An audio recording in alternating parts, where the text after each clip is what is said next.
Hi, this is another debate tip for our migration debates. So as you're going through, this should be, you should have 2 debates under your belt now, and this is heading into your third one. And so we should be starting to get the hang of some things.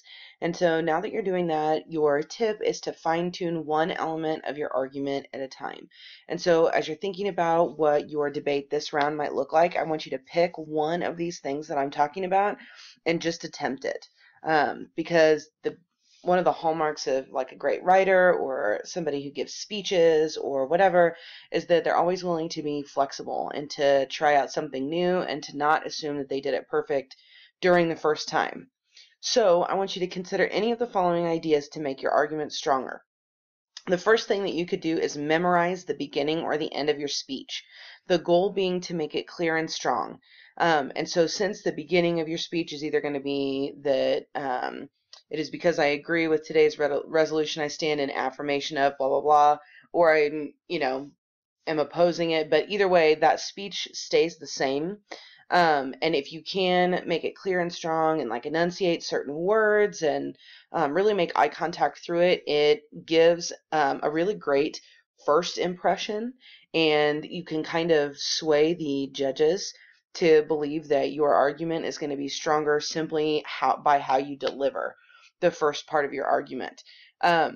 You can also focus on the ending, and again, at that ending of that speech, as you're wrapping it up, those final 30 seconds, as much as you can memorize the end of that, then it's going to be that much stronger because you can really emphasize the things that you want to emphasize. Again, make eye contact. You can watch how it's impacting your opponent.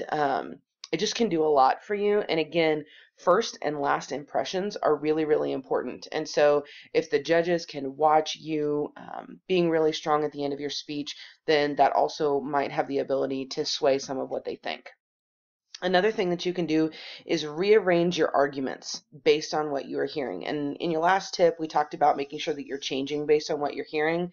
So this is a very tangible way that you can change based on what's happening.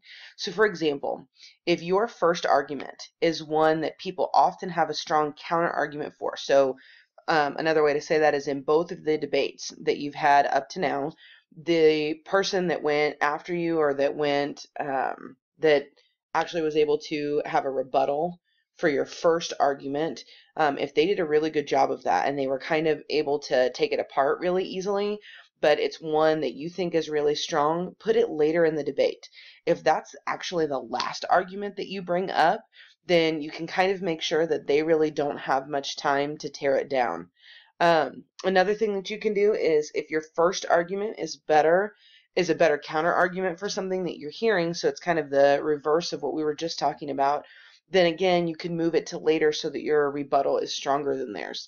So if you know that your first argument is probably going to be able to tear down their first argument because it's the one that most people are starting with, or you know that most people are talking about it somewhere in their speeches, then you can totally add that to later so that you know that not only is it your strongest argument, but it will be a better counter argument for tearing their stuff down.